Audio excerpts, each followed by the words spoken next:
Japan బాధే వేరప్ప. Record స్థాయికి అకియా ఇల్లు. ఆ వివరాలేంటో చూద్దాం.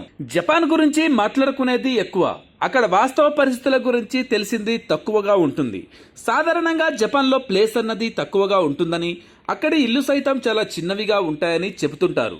మరి అలాంటి జపాన్లో ఇప్పుడు 90 లక్షల ఇల్లు ఖాళీగా ఉన్నాయని, వాటిల్లో నివాసం ఉండేందుకు ఆ దేశంలో ప్రజలు లేరని చెబుతున్న వార్తలు అంతకంతకు ఎక్కువ అవుతున్నాయి. క్యాలెండర్లో ఏడాది గడిచేసరికి ఆ దేశ జనాభా అంతకంతకు తగ్గిపోవటమే తప్పించి పెరుగుతున్న దాఖలాలు లేవు.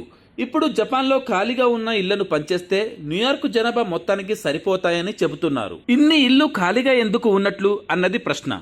దీనికి సమాధానం జనాభా తగ్గిపోవటమే ప్రధాన కారణంగా చెబుతున్నారు. ఖాళీగా ఉండే ఇళ్లను అకియాలుగా పిలుస్తుంటారు. జపాన్లోని ప్రధాన నగరాలుగా పేరున్న టోక్యో, క్యోటోల్లో ఖాళీగా ఉన్న ఇళ్ల సంఖ్య ఎక్కువగా అవుతున్నాయని చెబుతున్నారు. ఇప్పుడు ఆ దేశంలో జనాభా తగ్గిపోవటం ఒక ప్రధాన సమస్యగా మారింది. దేశంలో పెద్ద వయస్కులు పెరిగిపోవటం, జననాల సంఖ్య తగ్గిపోవడంతో జనాభా నిష్పత్తిలో వ్యత్యాసం చాలా ఎక్కువైంది. ఖాళీగా ఉన్న ఇళ్లను అధికారులు స్వాధీనం చేసుకుంటున్నారు.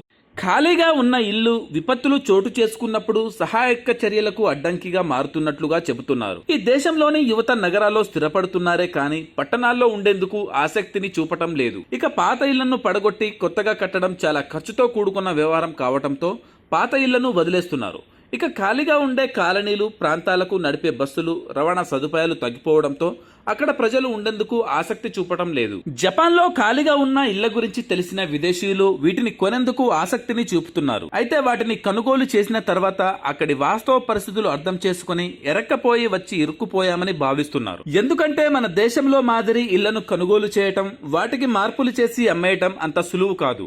ఇక జనాభా తగ్గిపోతున్న జపాన్ ఇప్పటికే పలు సమస్యల్ని ఎదుర్కొంటుంది. ఇప్పుడు ఈ అకాయిల సమస్య పెద్ద తలనొప్పిగా మారిందంటున్నారు. Thanks for watching.